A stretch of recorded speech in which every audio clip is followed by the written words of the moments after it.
العزت نے 1,24,000 یا 44,000 کم و بیش انبیاء کو بھیجا۔ ہر نبی نے آ کر اپنے اپنے دور میں اپنے اپنے وقت میں اپنے اپنے طریقے کے مطابق اللہ کے احکامات لوگوں تک پہنچائے، لوگوں کو اللہ کے احکامات سے آگاہ کر دیا اور اس کے اوپر عمل کروا دیا۔ ان انبیاء کا سلسلہ آدم علیہ السلام سے شروع ہوا، آپ صلی اللہ علیہ وسلم پر آ کر ختم ہوا۔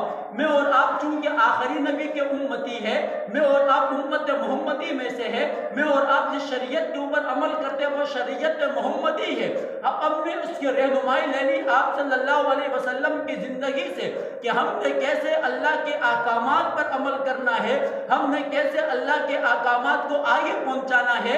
تو اس کے لیے میں اور آپ نے جس سے رہنمائی لینی ہے وہ میرے اور آپ کے پاک پیغمبر صلی اللہ علیہ وسلم ہے۔ جب میں آپ صلی اللہ علیہ وسلم کی زندگی کا مطالعہ کرتا ہوں، جب میں آپ صلی اللہ علیہ وسلم کی زندگی کو دیکھتا ہوں، جب پاک پیغمبر صلی اللہ علیہ وسلم کو پہلی وحی اتری، پہلی وحی اللہ رب العزت نے آپ کی طرف بھیجی، اقرأ بسم ربک الذی خلق، رب ذوالجلال نے فرمایا پڑھ اپنے پروردگار کے نام پر۔ اب اللہ رب العزت نے آپ صلی اللہ علیہ وسلم کو نبوت عطا فرمائی۔ آپ کی ایک زندگی نبوت سے پہلے کی ہے، ایک زندگی نبوت کے بعد کی ہے۔